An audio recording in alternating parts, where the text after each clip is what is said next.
teksa Hashim Thaçi po përballet me akuza të padrejta dhe rrezikon deri në 45 vite burg. Nëna e tij pret çdo ditë me syt nga dera që i biri të kthehet në shtëpi. Për besë të Zotit, shumë po ma mbajnë djalin në burg, është shprehur mamaja e Hashim Thaçit gjatë bisedës me një gazetare.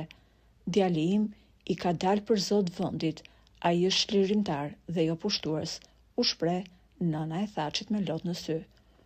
Por pas ndalimit të Hashim Thaçit, duket se familja e tij po përballet edhe me krizë ekonomike.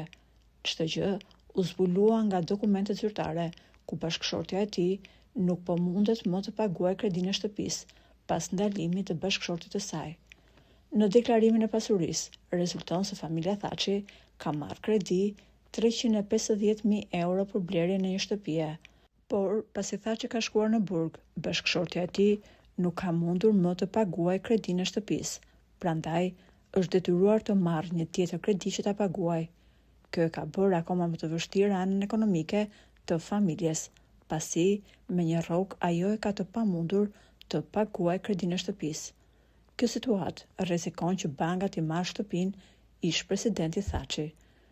Bashkëshortja e Hashimit ka preferuar të qëndrojë jashtë vëmendjes mediatike dhe vështirësitë financiare, ajo po i kalon në heshtje, me shpresë se drejtësia do të jap drejtësi dhe bashkëshorti i saj do të kthehet në shtëpi për t'i dhënë fund kësaj pritje që duket se nuk ka fund.